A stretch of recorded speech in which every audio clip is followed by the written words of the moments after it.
नमस्कार, स्वागत है आपका। आपके साथ मैं आकांक्षा राजपूत। 2024 लोकसभा चुनाव के लिए बीजेपी ने मुस्लिम वोटर को लुभाने के लिए रणनीति बना ली है।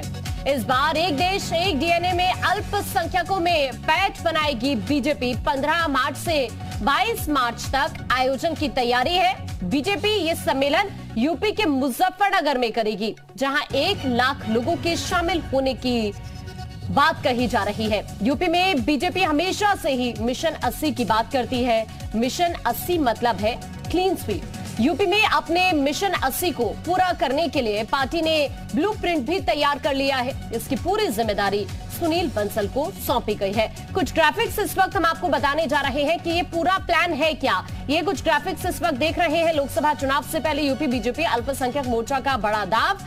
एक देश एक डीएनए से अल्पसंख्यकों में पैठ बनाएगी बीजेपी। ये प्लान तैयार किया है बीजेपी ने। यूपी बीजेपी अल्पसंख्यक मोर्चा तैयारी में लगा हुआ है। मुजफ्फरनगर में स्नेह मिलन सम्मेलन की तैयारी चल रही है, जिसमें संजीव बालियान समेत बीजेपी के कई बड़े नेता शामिल होंगे। मुजफ्फरनगर दंगे के बाद ये सबसे बड़ा आयोजन होने जा रहा है। इस तरह की बातें कही जा रही हैं। 15 मार्च से 22 मार्च के बीच आयोजन की तैयारी है। 1 लाख लोगों का सम्मेलन कराने की तैयारी यहां पर बीजेपी की तरफ से की गई है। तो पूरी तैयारी क्या है, यूपी बीजेपी का प्लान क्या है मुस्लिम वोटर्स को अपने पाले में करने के लिए 2024 को देखते हुए, ये आपने जो दाव इस वक्त बीजेपी चलने जा रही है, जो प्लान है बीजेपी का, वो आपने जाना। इसके साथ ही आपको ये बता दें कि मुसलमानों को मोदी सरकार की योजनाओं का भी फायदा मिल रहा है और मुस्लिम कम्युनिटी के बीच बीजेपी की पैठ बढ़ती हुई दिख रही है।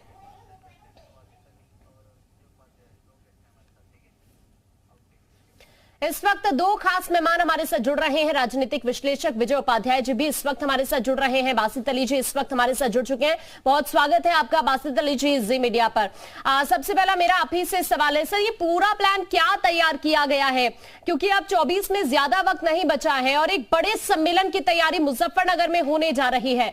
ये जो उद्देश्य है वो क्या है आपका, क्योंकि इसे 2024 से जोड़कर ही देखा जा रहा है।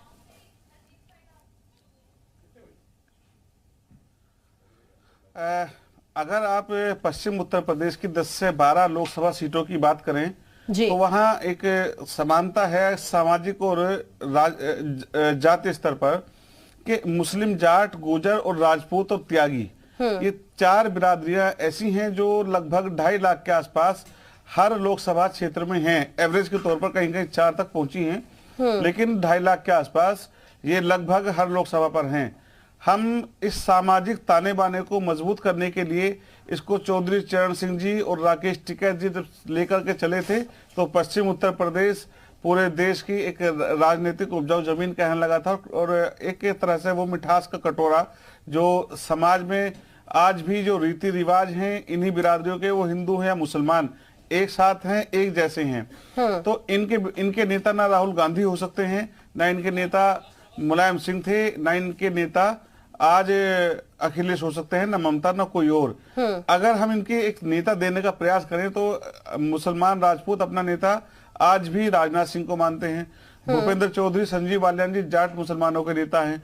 इसी को और मजबूती देने के लिए इसी एक स्नेह मिलन एक देश एक डीएनए के नाम से हमारा प्रयास है कि पश्चिम उत्तर प्रदेश में जो सामाजिक सौहार्द है, जो मुस्लिम, जाट, गुर्जर, राजपूत, त्यागी और ये सब बिरादरियां हैं, ये एक होकर के एक धर्म के आधार पर नहीं, जात के आधार पर एक हों, एक साथ बैठें और अपना नेता उसी प्रकार से जिस तरह से कोई और मानता है उसी तरह से माने। इसका एक प्रयास है ये।